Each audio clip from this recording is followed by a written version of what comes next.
The yes on 8 is much more definitive and intense than the no on 8. So to Joe's point earlier, people have to turn out, they have to vote, and they have to vote the whole ticket. Because the yes on 8 will be turning out in their numbers. When they respond, how likely are you to show up? They're 100%. So even though it's 40-40 in terms of who's the yes vote and who's the no vote, their vote is much more intense and more likely to show up. So we do have to show up. It's to Kate's point. I mean, if people, That's true. One of our biggest problems is, are you going to get that up? Right, no, absolutely. Yeah. It's going to be very hard. Once we get a no, a declared no, they don't usually move. And in a no campaign, momentum is almost always on your side. Yes is the one that has to make up ground. But this is a very emotional issue. It's not a head issue. It's a heart issue. So the very stuff that you're doing is how we're going to win. And can't emphasize enough that one thing that undecided voters are saying, and which is why your work is really important, that they're not really moved by what celebrities say. They're not really moved by what other kind of invisible leaders are saying. They feel like it's a private issue. They're not even going to listen to their husband or their wife. This is a private, they can make it for themselves, and their friends and their family are going to be the ones that are going to help them make that decision. And that's why we really need to reach people when people are in their home, in their cars, by television, radio, and direct mail.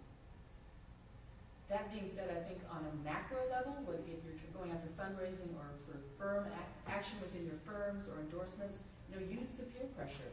Use the Unity Coalition list. Use the donors to say, don't you want your name on here? Do you want to look like you got left behind, or you're not in with everybody else? Is there any concerted effort to get some kind of statement or feedback or contribution from some important Californians like Dianne Feinstein or Nancy Pelosi? Someone who has San Francisco roots or connections to the community that needs their help now after they've given so much to help them get where they are? That is in process. We're chasing that trail. But to Chris's earlier point, politicians are very poor validators on this issue. So we wouldn't do an ad with a politician, especially San Francisco politicians. The rest of the state thinks San Francisco's wacky anyway. The whole opposition's point about 4 unelected San Francisco judges, none of them live in San Francisco, but that, all you need to say is San Francisco and it's like red meat to far-right folks. So we will get Pelosi support. Feinstein has said she's a no. We haven't seen a public statement. Schwarzenegger's already on record being a no. That works among some of the die-hard political folks, and we'll make sure that people know that. Money, remains to be seen. Although we are definitely pulling together the networks who actually see these folks, socialize with them, hobnob with them to get that money. And if you needed to move your communities, Obama has also said no. So we've got Obama and Schwarzenegger in the party. Fair and then Rich?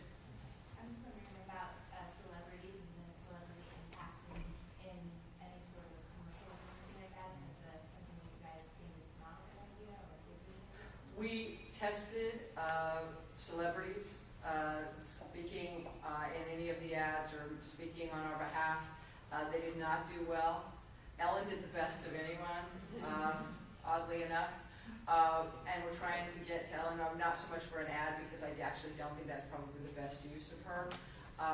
But we're trying to get to her, and if anybody has her in their top 5, please let me know.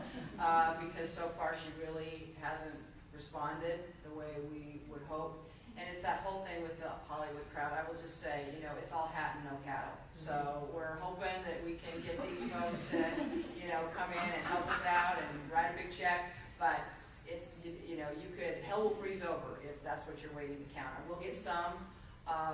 Bruce Cohen, the producer of Milk, is one of the key people down in LA raising money. So there are some key folks that are helping us out, but they're not, the folks that you see on the cover of People magazine. I was going to ask the same question and bring up Ian McKellen, but think I got my answer. Let me tell you what the best messengers. The best messengers tested over and over again in a number of focus groups up and down the state, all sorts of demographic groups represented in these focus groups. Family members of gay people. Family members of gay people. Parents especially. There's a reason why the P-Flag contingent gets the biggest cheer in the Pride Parade. And it's not just gay people who love them. The parents is a very, very effective messengers. And so it's very likely that you will see ads that show parents. And, you know, we think that seems to be very effective. People put themselves, they make it personal, they put themselves in their shoes. And you put a parent saying, please do not eliminate the rights of my daughter to have the same protections and security and fundamental freedoms as her brothers. You know, I mean, come on. You have to be a pretty hard-hearted person to not feel like, you know, okay, that makes sense, I'm voting no. And so it's, you know, I think we can win people. I just want to be clear. So maybe I'll just, you know, I'm happy to take more questions and all of that. But so I know that this seems like huge and monumental and all that money. We wouldn't be doing this and going all in if I didn't think we could win. Not only is it an enormous fight and so much is at stake, but we can absolutely do this. And the place that we will be in after we've done it will be an entirely changed universe. This last Saturday, I stopped and saw Phyllis Lyon before I went to the opening of the San Francisco campaign office, the grand opening. And everyone here knows who Phyllis Lyon is, partner, her spouse, that she was recently able to finally legally wed after 55 years, died 2 weeks ago. And so I stopped in to see Phyllis and check in, see how she was doing. And she's doing okay. It's a shock, I think, to the system after 55 years of being with someone to not have them by your side and finishing your sentences and all that stuff that they do. And as I was leaving, Phyllis, who was on a fixed income and who has now lost half of her income because Dell's Social Security survivor's benefits were $1,000 a month. Phyllis is not eligible for her Social Security survivor's benefits because their marriage is not recognized under federal law. So Phyllis has lost half of her income and is on fixed income. And as I'm walking out the door, she hands me a check for $1,000 for no on Prop 8. And I said, Phyllis, you don't have this to give. You can't give me this. And she looked at me and she said, it's what Dell would want. So you know what, people? There we go. So now I'm getting up every morning and I'm saying to myself, what would Dell want? And that's how I'm deciding what I do every day to defeat this thing. And we will. There's no doubt in my mind, and it will transform the landscape forever. And we will be able to say, we did it for you and anybody